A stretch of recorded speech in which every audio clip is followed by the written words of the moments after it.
अध्यक्ष महोदय, सोलापूर जिल्ह्यातील अक्कलकोट येथे काल म्हणजे परवा 12 जून 2025 रोजी फतेशिया शिक्षण संस्था आणि सकल मराठा समाजाच्या कार्यक्रमासाठी संभाजी ब्रिगेडचे प्रदेशाध्यक्ष प्रवीण गायकवाड हे त्यावेळेस तिथे त्या कार्यक्रमाला जात असताना अध्यक्ष महोदय, हा विषय महाराष्ट्रातील कायदा सुव्यवस्थेला धरून आहे. अध्यक्ष महोदय, या ठिकाणी इतकी हिम्मत की अध्यक्ष महोदय, या संभाजी ब्रिगेडचे अध्यक्ष प्रवीण गायकवाड, काय दोष होता यांचा, कुठलं कारण असावं?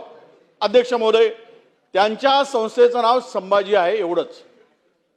या कारणामुळं आता अनेकांनी आपले नाव बदलून संभाजी ठेवले आहेत. त्यांना मारहाण झाली का? त्यांची नावं मी घेणार नाही.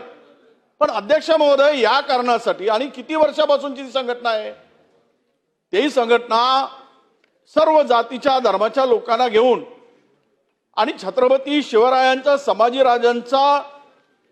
संभाजीराजांच्या एकूण संपूर्ण त्यांच्या कार्यावर काम करणारी, त्यांच्या विचार प्रणालीवर काम करणारी संघटना अध्यक्ष महोदय.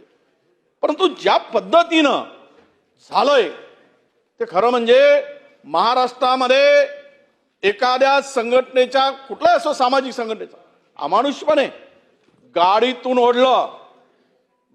ओढून त्याला काळच फासलं नाही अध्यक्ष महोदय, त्याला कालर धरून ओढून खाली पाडलं.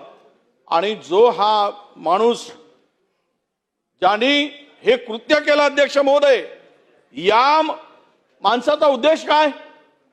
आज आम्ही अनेक चॅनलमध्ये पाहत होतो. याची पार्श्वभूमी अध्यक्ष महोदय पूर्णतः गुन्हेगारी प्रवृत्तीची पार्श्वभूमी आहे. हा पिस्तूल बाळगल्याच्यासाठी त्याच्यावर गुन्हे दाखल झालेले आहेत. यांनी सख्या चुलत भावाचा खून केल्यासाठी तो जेलामध्ये होता.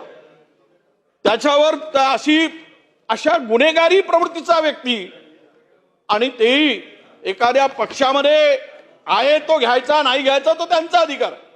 परंतु ही हिंमत जर झाली आणि या पद्धतीनं त्यांना काळं फासल्यानंतर त्याचा जीव घेण्याचा प्रयत्न झाला अध्यक्ष महोदय, कदाचित खून करण्याच्या इराद्याने, सगळं पूर्वनियोजित होतं.